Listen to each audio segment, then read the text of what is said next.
వచ్చాము. Srikakulam district panel president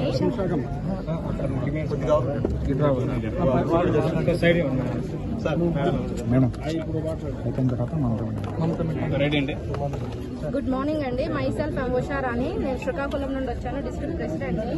మాకు ఎన్ని అన్యాయాలు జరుగుతున్నా మేము ఇంకా ఓపికతో ఇన్ని సంవత్సరాలు, గత 6 సంవత్సరాల నుండి ఇలాగే పోరాడుతున్నాం, కానీ ఏ రోజు తిరగబడలేదు. కానీ ఇప్పుడు మా కడుపులు మండి గత 2 సంవత్సరాల నుండి జీతాలు 29, 30 తారీఖు వచ్చిన రోజులు కూడా ఉన్నాయి. ప్రతి ఒక్కరు 40,000 అంటున్నారు, కానీ మా చేతికి వచ్చేది బేసిక్ 23 వస్తుంది. అందులో ఈపీఎఫ్ కూడా కట్ చేస్తారు, అది లేదు. ప్రతి ఇన్సెంటివ్స్ అని 15,000 అంటున్నారు, అందులో ప్రతి ఒక్కరికి 7,500, 11,200 తప్ప ఎవరికి కంప్లీట్ రావట్లేదు. కొన్నిసార్లు కొన్ని నెలలు చాలా మందికి జీరోలు కూడా వచ్చాయి. కానీ ఎన్నిసార్లు మేము చెయ్యని పనులు, అందరి పనులు చేస్తున్నాం. మేము చేసినా కూడా, మా పనులు చేసినా కూడా, వేరే వాళ్ళ పనులు చేసినా కూడా మాకు రావాల్సిన కూడా రావట్లేదు.